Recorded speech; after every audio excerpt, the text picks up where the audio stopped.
Hi, everybody. Will here with this week's interview chair brought to you by Canine Chronicle TV and ProPlan. Today on the interview chair, we have Carol Grossman. Sit back and relax, and it's great to see Carol, and she looks fabulous, so have a good time.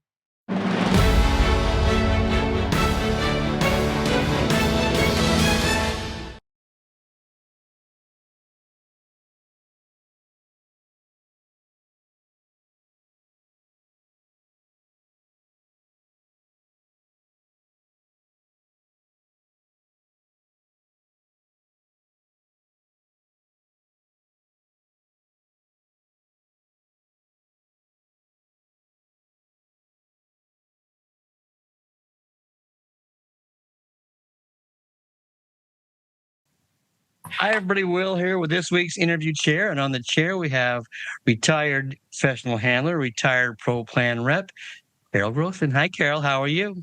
I'm wonderful, Will. You look wonderful. Thank you. Thank you. Yeah, it's good to see you. My gosh. So how are things out there right now? I'm down here. We had snow all day. So I'm sure you didn't have snow all day. So. No, it's kind of sunny, and I closed the blinds so you wouldn't be blinded by the glare. It's not warm, but it's not what you would call cold either. Where are you exactly? Las Vegas. Las Vegas? Oh, I love Las Vegas. I know. I hear we're getting the baseball team too. Yeah, and the hockey team. You had the Golden Knights. We have everything here. Everything. I was there. I went there a couple of years ago after the year I won the Irish International. I went down there just to get away, and it was so much fun. It's so much fun. Oh well. Let's start. The first question I'm going to ask you is, tell us how you got started in this crazy world of dogs.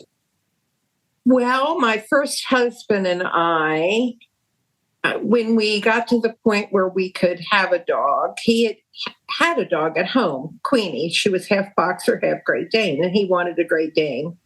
So obviously, I went along with it. I kind of liked Afghans, but that was okay. Great Dane was all right with me. And the difference in price was quite a bit. So Great Dane was more in our budget.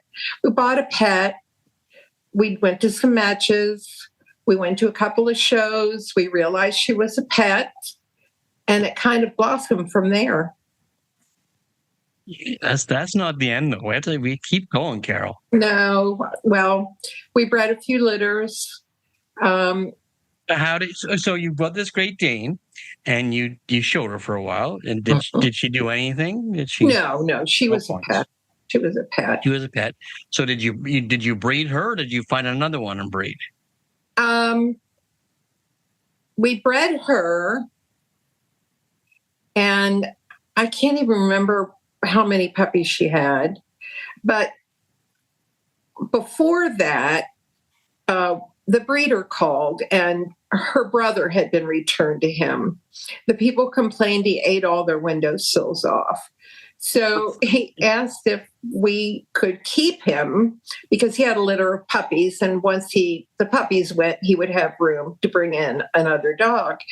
So we said, okay. And when we got him, he was about 35 inches at the shoulder, and he looked like he was draped in pie dough. You could see every bone. Oh. I mean, I understood why he was eating windowsills because he wasn't getting any food. I don't know whether he just didn't eat or what the situation was, but, out came the big pot. Called everybody, found out what to do, boiled the rice, added chicken or ground beef, made stuffed balls, learned how to do it. And he actually was a fairly decent dog that we did ultimately finish. Chuck started owner handling him. And along the way, we met Bobby Barlow and Linda, and they were very helpful. And where were you? Where were you? Where were you? We were living in Maryland near Annapolis. And Chuck had summer camp. He was in the reserves. So he had entered 2 shows I can't remember the names of them, but anyway, he said, well, if you want the dog shown, you're going to have to show him. So I went out front, practiced, stood behind the sliding glass door, practiced. I used to really do could that. hardly move the rear leg. It was so heavy. I had no idea how to do it. But I took him to the shows. I got a reserve, and that was it. Ultimately, he finished. We met Barbara Jarmalock along the way, and there was a handler from Louisiana area, Rufus Copeland. I don't know if you ever heard of him, but he was quite famous. And I don't remember him at all. he finished the dog on the Deep South Circuit for us. He was wonderful. He was really wonderful. And then Bobby showed him a little bit in the breed for us. And then it led to no to the breeder. You can't have him back. We're keeping him. And then along the way, we got another brindle bitch, and we're showing her. And then one day in the mail, we received a letter from Mary Kay Johnston. Now, I don't know if you remember her or not. Mary Dane Kennels. I know the name of the kennels, yeah. Okay, Bud Sliney handled for her. And they owned Chinby and Regin's Metazel of Mary Dane, who held the all-time best in show record for a Great Dane until about 1969, when Lena beat the record with Kimba. Wow. So anyway, she said, I have a puppy. If you're interested, please contact me immediately, as I have other people who are interested. And of course, Chuck and I, we fell over each other running to the phone to call her. 2 days later, we were in Connecticut, and we bought Cartier and brought her home. And they were quite helpful. They signed our parent club membership. They were very old school. Mary Kay Johnston, the K standing for Kennedy, supposedly the good side of the family that didn't bootleg. Jerry handled advertising, all the basketball games on the radio and stuff, the opera. I mean, they were wonderful. And they just taught me so much about dogs, about the sport. It was amazing. I was at her house when I got my first call to judge a match. And she said to me, don't do anything stupid like move two dogs together unless you want to point out to the crowd why you're going to point to one over the other. Don't confuse them. Stay to the same pattern in the ring.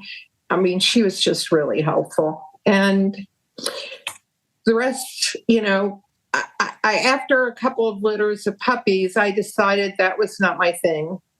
I would have terrible nightmares about them ending up like Dink did, skinny, not fed, not cared for. So I said, enough of that. I don't want to, that was not my thing. So I just got really interested in handling. And we got How did that come about then? You showed your own dog, but how did you become Carol Grossman? Well, when we got the motorhome, we didn't just leave and run to the next show site. We stuck around. And I watched. I went from ring to ring. I watched Janie. I watched Annie. I watched every top Doberman handler there was. What year would this be, Carol? About 1974. So we got the first Great Dane in 69. So that's what I did. And I would take a bit from this person and a bit from that person and kind of put it all together. And that ended up being me. But they were the ones really that I have to thank for giving me the material to become a handler and do a good job. And also I learned by staying on the showgrounds what you do when you carry dogs and what you don't do when you carry dogs. And I think if you ask anybody, they'll tell you that my van was the tidiest in town, the cleanest. I had, oh my gosh, I can't remember his name. He handles all the parking in the Northeast. Oh, Harry. Yes, I handled for Harry along the way. And I was handling 2 dogs for him. And so he paid me for one. And I said, you keep the money for the rest. And I need crates. And he built me 3 beautiful crates. Oh, wow. Yes. I don't remember. It's terrible names. Preparing for this, I've been trying to remember names. But Jane Kay's kennel was in Virginia. And I was good friends with the girl that worked for her. And she was on her way. Janie had retired, and she was on her way to Chicago to see the Morris. She handled for them. And I don't think we need to explain who they are, but they were kind of very well known in the dog community. And she fell asleep behind the wheel. Janie did. No. Her assistant, who was a good friend of mine. And she was killed, and her pet Min Pin was killed. But all the dogs in the wood crates lived.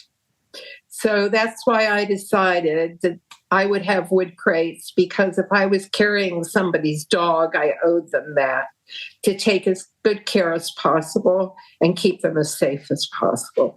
So I can proudly say, after 28 years of handling, I never lost a dog. I never had a dog die. And I never had a Great Dane bloat. Oh, wow. I know. When I retired, I thought about it, and I thought, I missed a big one. I know. Yeah, that's incredible. Like, I showed a lot of Irish setters.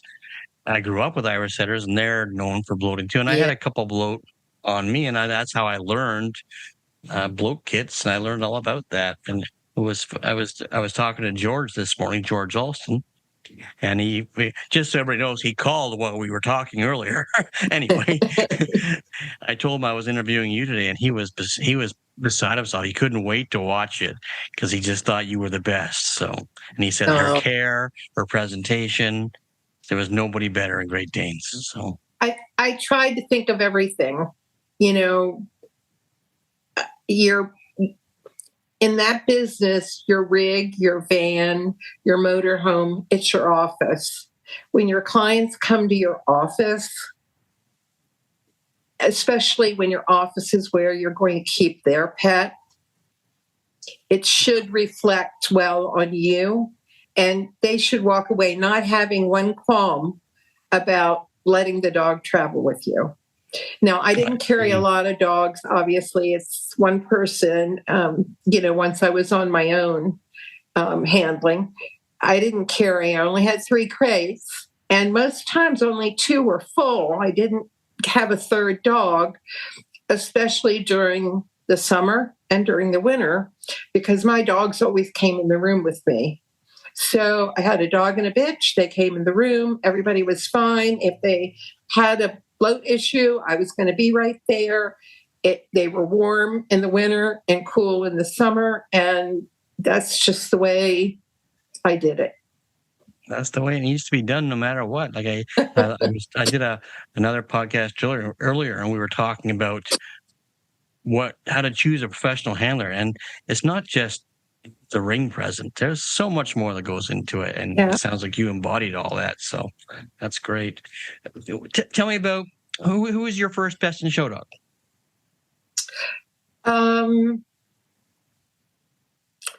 Well, I went Best in Show in Bermuda before I went Best in Show in the United States. So I had I love showing in Bermuda. I know. I used to love it. Well, we had sold a puppy to people who lived there. So when we went over, we stayed with them. It was wonderful. They had an acre. Can you imagine an acre in Bermuda? Fence. Yeah. So the dogs could run and get exercise. They weren't in a crate all the time. And then going over the botanical gardens was wonderful. And going in to see, the bird shows, that was fun too. Did you have lunch at the hospital? Pardon? Did you have lunch at the hospital? No. Oh no, we used to go and run across, have lunch. They had the best lunch. I don't know why, but they're fun. As I recall, Fiona used to always pack a lunch for us, Oh, so we okay, didn't have to go anywhere. And because we would have the dogs in the stalls, and that way we just eat lunch there. But my first Best in Show was under Henry Stecker. Henry Stecker. I loved him. I absolutely adored him. I could listen to him tell me stories about traveling on the train with the poodles and how it was in the old days. And we became. You realize we're the old days now, right? I know. We became really good friends. Anyway, he gave me the Best in Show. And the next day he gave me the group. And he said to me, "Do a good job. The lady who gave you the group yesterday is doing Best in Show today." So we went back to back Best in Shows. Oh, good. And then he got a group 2, group 4. He went Top Visitors Dog and Show. And, you're hooked after that. Oh, for sure. And it's amazing. Those are small shows, but it's amazing who shows up there, what dogs you have to compete against when you get there. I know. My motto was, you can never go anywhere where there isn't going to be somebody that's got a dog as good or better than yours. Oh, exactly. It's competitive with you. Yep. Yeah, no question. Then my next Best in Show dog was Sheen Water Gamble on me. Wow. And how did that dog come about? I'm not exactly sure how they decided. Oh, no. My first Best in Show dog in the States was the black dog, Chief Joseph. Okay. The Longos. And I know how that came about. Let's hear that story. I was not first choice. And the person they went to was handling a black dog at the time. And he said, "Yeah, I've got this black dog. The people live in Maryland. He's really not a very good dog, but, I'm winning with him." I know. And Tootie went back to Joe and said, I don't think we're going to do that. And so she came to me and asked me if I would like to handle the dog. And we broke records. He was the first Black Great Dane to win the national. He was #1 black sire for years, to be beat out by his son. And he really is the history of Black Great Danes as we know them today, thanks to Joe and Tootie. Yeah. Well, they had a huge impact on the breed. Yes. Yes, they did. And the next dog was the Gamble dog then? The Gamble dog. And I was in Ohio with Joe and Tootie, and it was getting close to the end of the year. And Chris O'Connell, who co-owned Gamble with Sally Chandler, people might know Kyle Chandler from Saturday Night Lights. Sally was his mother. Oh, wow. Okay. Yeah, they were big Great Dane breeders and exhibitors back in the day. Anyway, Chris came up to me and asked me if I would like to show Gamble the following year. And I said, I would love to. And there were a couple of shows at the end of the year Joe and Tootie weren't going to go to. So he asked me if I would handle Gamble at those shows. And I said, well, I need to check with Joe and Tootie first. And they said, have at it. Good luck. And we're ready to retire. So that was how I got Gamble. And he lived with me for a little over 3 years. And it was, that's hard.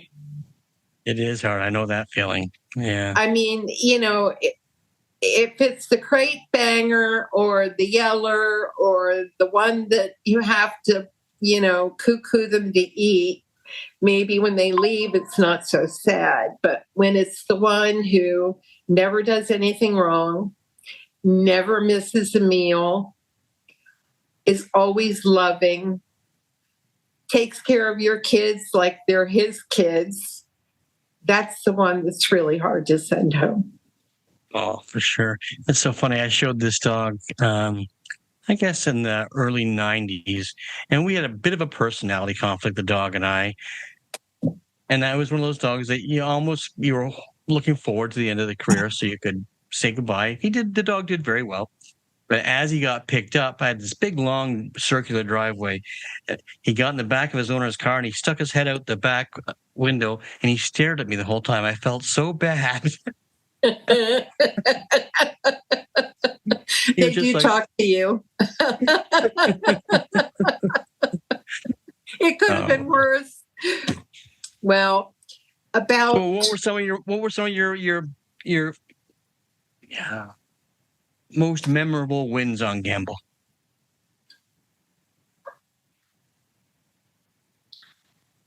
all of them.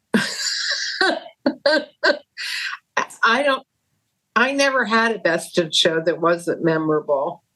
I don't know, that just something about it that there's You're nothing right. like it. You won the biggest and the best show of all. So, there's nothing. But you're right. You think of a lot of the best shows you've won. And you think, oh, and even when I won one a few years ago on a young beagle bitch up here in Canada. I get the same feeling. I get the same feeling. Yeah. Well, I think winning the breed, winning best in show under Roxanne Mahan was the breeder judge. Yeah. And a very sweet lady and a friend who lived in Maryland. I mean, she even came to my parents' house eventually. And she was wonderful. She used to come up here a lot. So yeah. And then going best in show under her husband at over a 3,000 dog show in Arizona. I mean, so I may not be able to remember all of the 15, but I know all of the 15, the feeling was the same. So, there's nothing anyway, like it. You're right. I said he went home after the garden. He won the breed at the garden and he went home. And about 3 months later, there was a Rottweiler regional in Atlanta. So I told Mike, we had a day off. And I said, I'm going to go visit Gamble and see how he is. And Mike said, fine. So the last thing I grabbed as I left the hotel room was the box of Kleenex. So I got in the car, I drove to Sally's, and I pulled up to the fence, and he was on the front porch. And he came down the steps and stood on top of the fence, and he looked, and all of a sudden I could see when he recognized it was me, and he just went crazy. And she had all these paddocks, and they all had Great Dane bitches in them. It was a huge, huge place. And he ran. Sally let me in, and he took off running, and he went to every paddock, like to show me the girls. These are my girls. This is my girl, and this is my girl. And I mean, you could tell he loved it there. So we went in the house, and Sally and I were just sitting there talking, and he laid down beside me, and he put his head on my leg. And you know what? He was happy. I never shed a tear. I walked out of there. I mean, I could cry now, but yeah. Then I knew he was happy. So it was good. They make you feel good. They really do. So.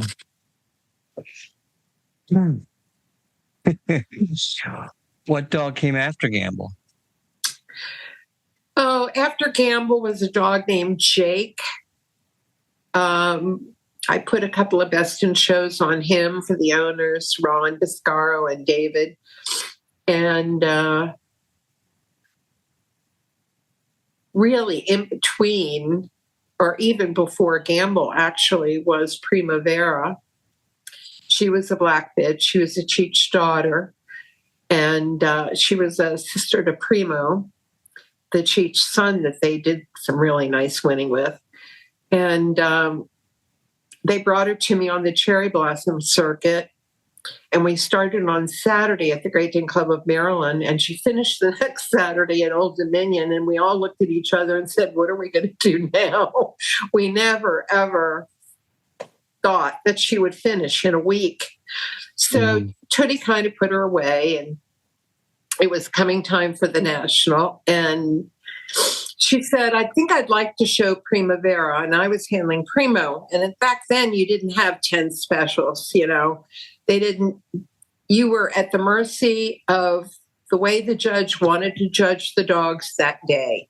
So you might have a dog and you might have a bitch, but you didn't have 5 and 10 specials because it didn't work out. Now they do groups so that you can have multiple dogs. I think that's why they do it. And it's nicer. You get to see all the dogs in small groups and actually get a chance to look at them. Hi, sweetheart. So anyway, Tootie said, well, what am I going to do with Prima? And I said, hire Rick Sorchak. This is Berlin. This is my friend's daughter who calls me Nanny Carol. You go, okay, because I'm not done yet, all right? Are you almost done? Almost. So go in my bedroom, okay? I thought you were calling earlier. Anyway, okay. So I told her to hire Rick Sorchak. He did a nice job. He had great hands on the dogs, and I could trust him with the dog mine without any qualms. Well, the way Leon Reimer separated it was all the dogs and then all the bitches. And it wasn't just one swipe through all the dogs. It was the first swipe and then the cuts. So I made the first cut with Primo, but I didn't make the second cut. So I came back and I said to Chitty, I'm handling Prima. And she said, well, I hired Rick. What am I going to do? I said, nothing. Pay him. I'm not charging you. I'm just handling her. So she won the national. Yeah. She was the first Black bitch to ever win the national. And it was probably one of the biggest surprises ever in 28 years of handling. I never went in there expecting her to win it. I just wanted to be on her. And that was a thrill, a real thrill. I bet. So you showed, what other breeds did you show, Carol? I showed a few dachshunds when I moved to California. I showed some Ridgebacks, some very nice Ridgebacks, finished a bunch of them for some really nice clients. And of course, I married a Rottweiler breeder. So the girl who didn't touch Rottweilers, never went to the Rottweiler ring, never offered to cover a Rottweiler, had to live with them. And actually, I took Gamble with me. And Mike had just brought this bitch home from Germany, a Rottweiler bitch. Her name was Brett. And Brett and Gamble were fast buddies. When it was time to eat, she would eat all her food. Then she would walk over to him and look him in the eye. And when he looked her in the eye, he knew he had to walk away. And she very calmly finished his food. So when I caught on what was going on, I was like, okay, got to do something. And I'm like, what am I going to do? Well, I could separate them. Well, that was a hassle. And then all of a sudden I realized, so I put the food down. We fed in 5-quart bowls. He would stick his head in the bowl and never make eye contact with her. And if he didn't make eye contact with her, he didn't have to give up his food to her. And so they kind of figured it out on their own before I ever got around to separating them. So they were really cute together. But handling Rottweilers was intense in those days. I'm sure. There were more than one judge getting bitten, unfortunately. But oh my God, I would see Brian Still and he'd have bandages everywhere, No. I never got bit. Never. I'm sure you didn't. No. Never got bit. But Michael taught me about the breed. Michael took me to Germany, took me to the Club Seeger show, took me to breeders there. I mean, I was so intent on learning I did fall asleep one time on the sofa when they were talking about dogs. And when I woke up, the breeder that we were visiting said, "Oh, your wife is awake, Michael." It was very embarrassing. But he did. He took me all over. And I got to meet some very famous people. Tony Heiskins, Robin Park Kennels. And she's the lady that sold Mike and Clara Nelson. Actually, they saw Nelson in the whelping box when he was a puppy, and they tried to buy him then, but he was already sold. And Tony got him back because the owner said he wasn't tough enough. So that was our tradition. Last show of the year, Long Beach, we would go and have lunch on the Queen Mary, and Clara pulled out the letter from Tony, and she said, "So if you want him, he's available." And Michael said, "Buy him." So they bought him. I went back east for Christmas with my family. Mike stayed because the dog was coming. And when he picked me up at the airport, all he said to me was, "Don't open the door till I tell you to." Another killer.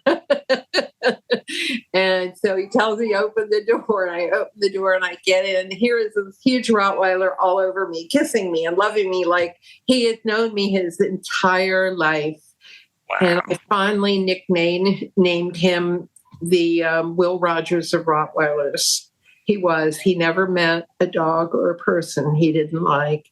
And his first best in show, Chuck Trotter, belated Chuck Trotter, was judging the breed. He had done Great Danes, and then I went in with the Rottweilers. And when he was judging Nelson, he bent down to go over his shoulders. It was kind of a sunny day, so he had sunglasses on, and Nelson licked him like this, right up the side of his face, caught the sunglasses, and they flipped on the ground. And he didn't even straighten up. He just turned his head and looked at me and said nothing.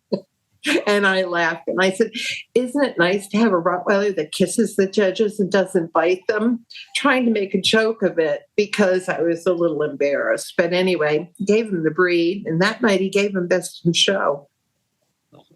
And he was that your first best in show Rottweiler? Yes, he had 5 best in shows, but he is the only.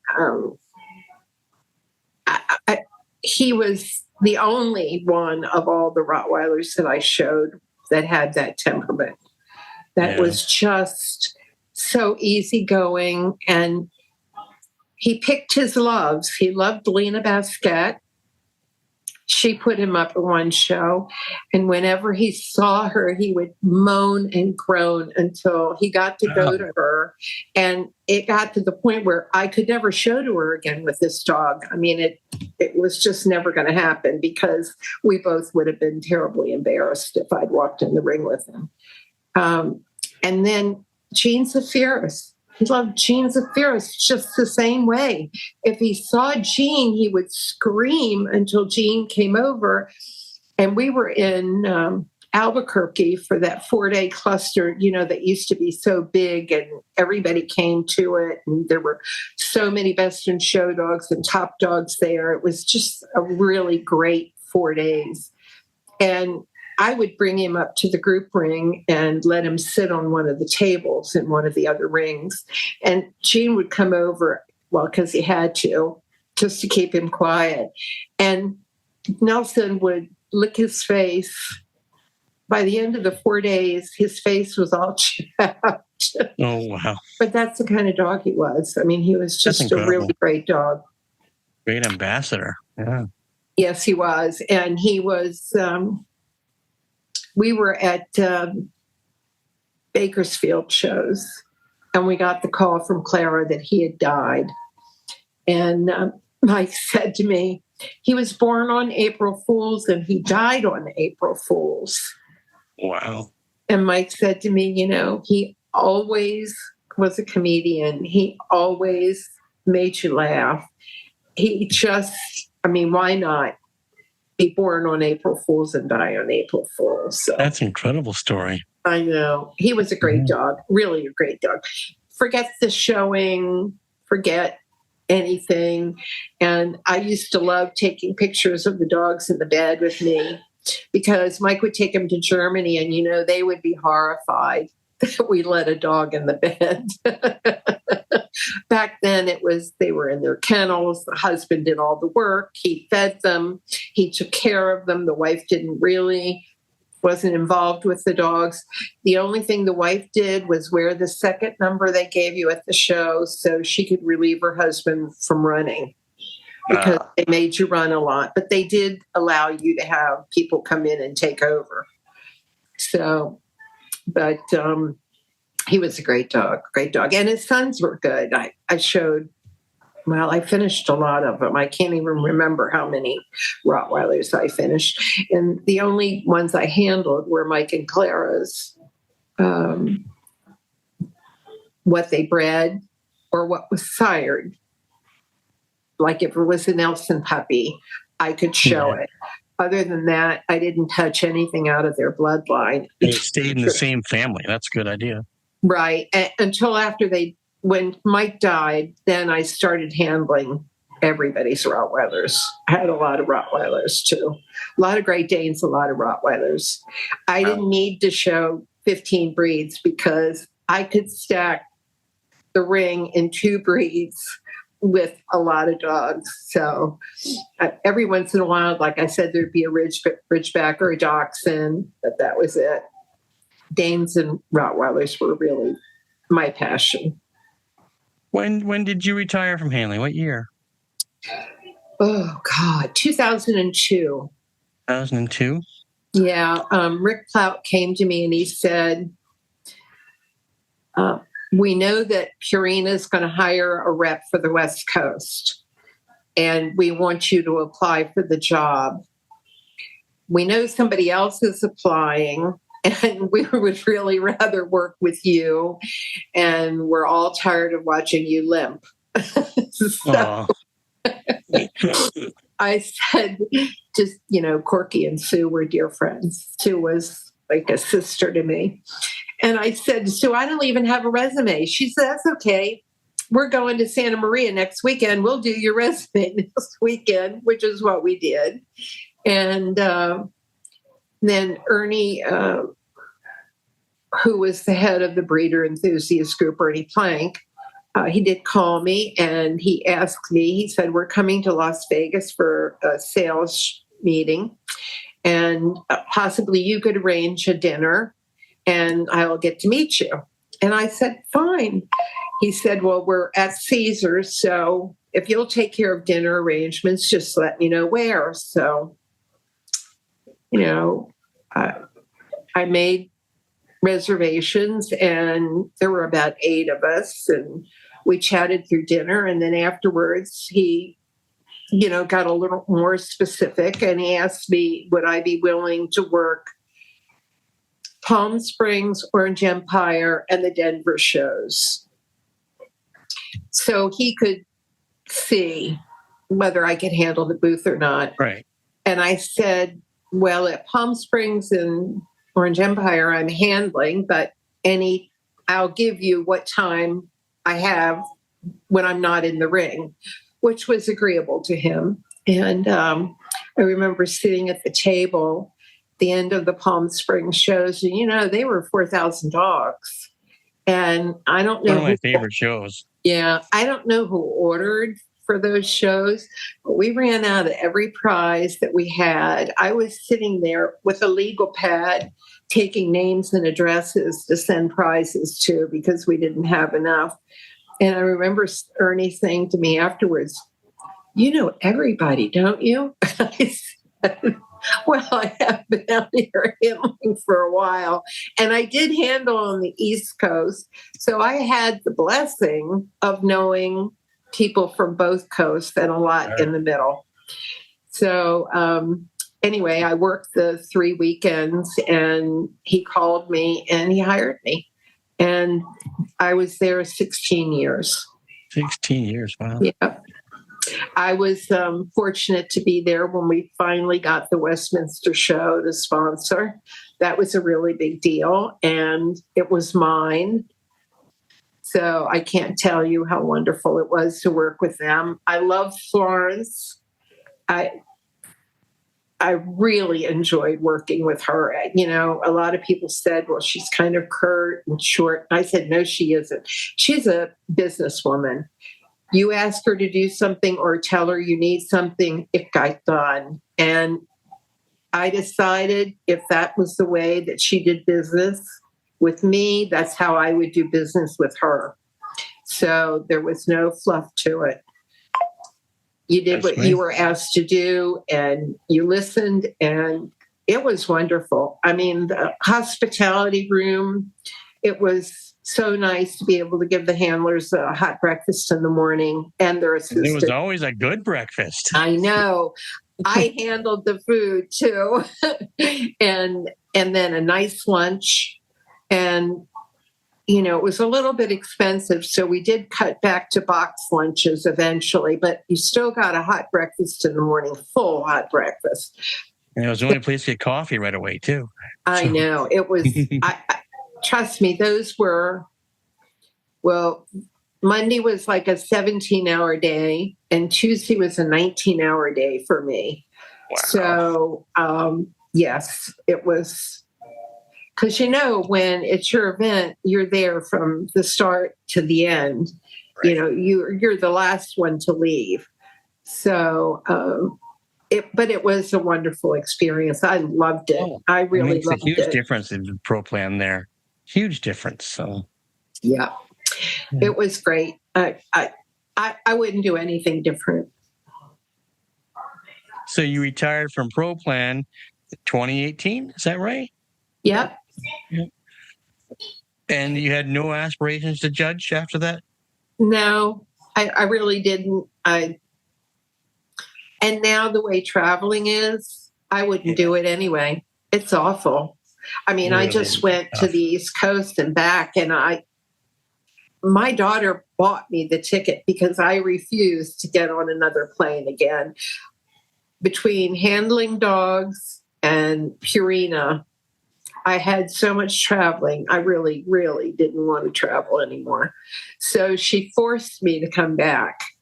But, I mean, she had an ulterior motive. My oldest granddaughter had twins day before Thanksgiving, and she was going to have to leave her husband for a week to go help her daughter with twins, and she's not a cook.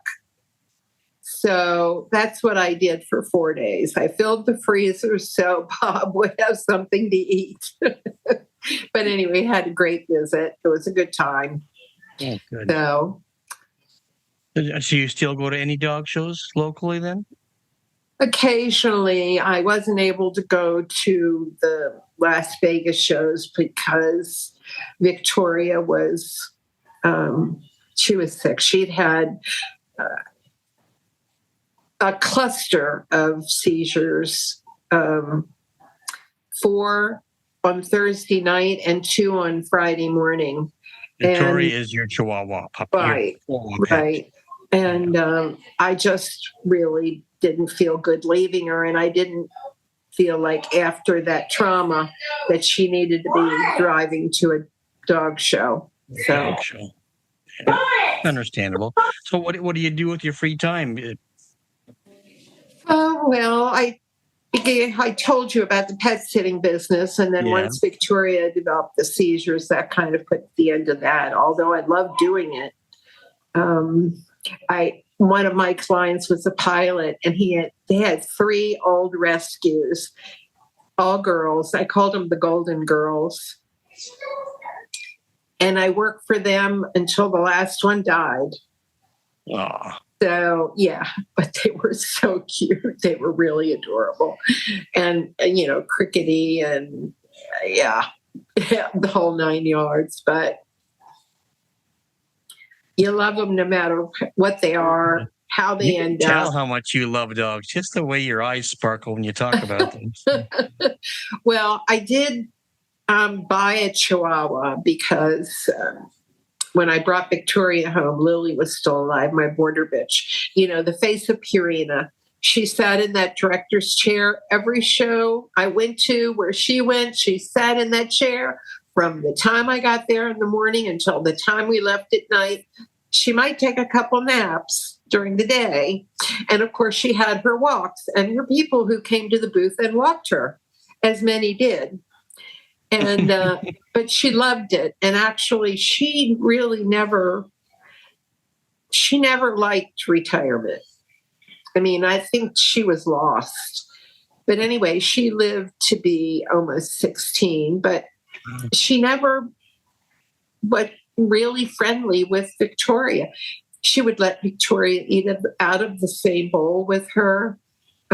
They would sleep together and always touching. Victoria was always touching her, but she didn't play with Victoria or anything. She was kind of her own soul. So I had to spend thousands of dollars to buy another Chihuahua so Victoria would have a friend because, she had grown up in Jenny and Christian's house with the dogs and the baby, and she was used to all of that. And, the Frenchie, the last Frenchie that Jenny showed, Princeton, she was the boss. Let me just say that. I mean, she could shoot him a look with her eye, and he would turn his head. He knew. He knew he couldn't look at her anymore, or else something bad would happen. It was adorable. But anyway, so I bought her a friend. I bought a little fawn, or they call them Reds, bitch from Chrissy Green. And she's Victoria's best friend. They sleep together. They play together. They eat together. They do everything together. So it was a good move because when I lost Lily, then even Victoria's pretend friend was gone. Now she had envy, so it all worked out really well. Yeah, but there's no more for me. Yeah. Oh. Yeah. So if a youngster came up to you and said they wanted to be a professional handler, what kind of advice would you give them?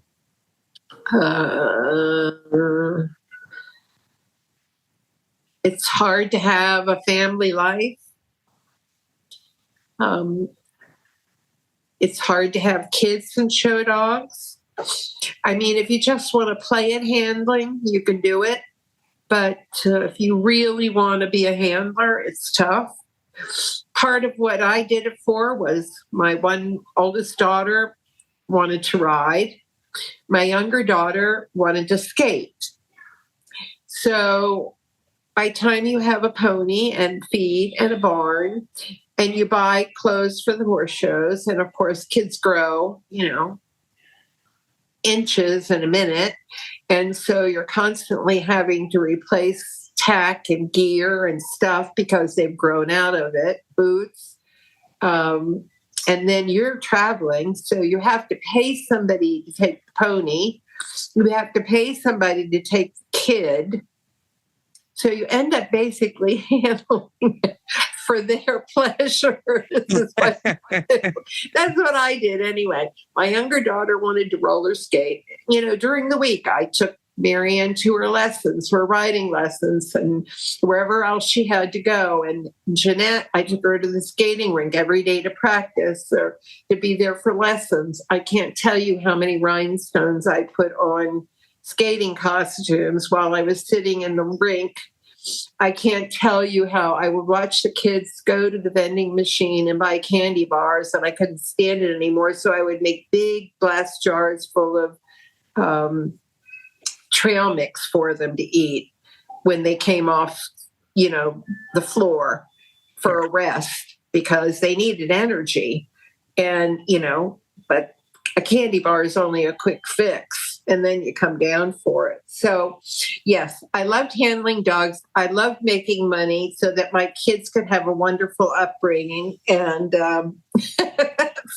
that's really where it all went. Well, I have one more question for you then, Carol. Sure. Then I'll let you go because I know you have somebody that's waiting for you. Yeah.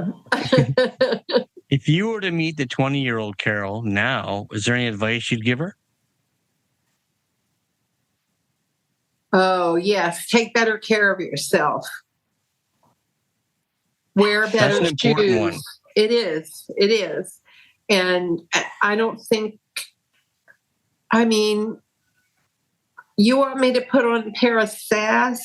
I don't think so. I used to look at Teresa and Irene Bivens' daughter, Teresa Yep. Nail, Teresa Nail. and I would think, how can you wear those ugly shoes? They are the ugliest shoes I've ever seen. You want to know what? I would wear them.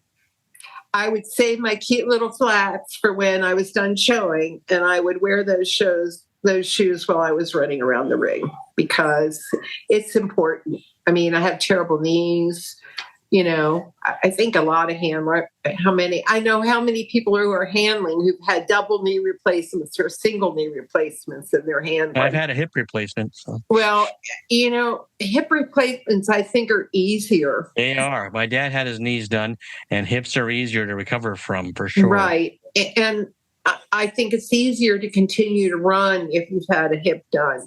Once they do your knee, there's something different about it. I don't know that I would have been able to adjust because I didn't have my knee done until I had been working for Purina maybe about 4 years, 6 years, something like that.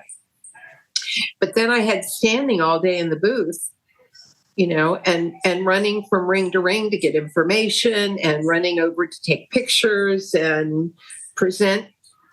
You know, we all had to do that. I mean, the girls in the booth, they all had their opportunity. I would usually do it the last day when they were packing up. And because I was very fortunate to have a girl from Chicago work for me until I retired. And she was with me about 8 of the 16 years. And I couldn't have done it without her. And I'm going to give her a shout out. Her name is Deb Cooper. And she was absolutely wonderful. She took care of me and she knew how I liked things and she did them the way I liked them. And when they packed my van, it was amazing. You would look at everything and think, oh, there's no way that's all going to go in this van. That fit in there. And it always fit. They always made it fit. And she was the best. I couldn't have done it without the people that help you are the most important in this business. Yes, they are. Yes, they are. Mm-hmm. She's still a friend today. We still talk almost daily.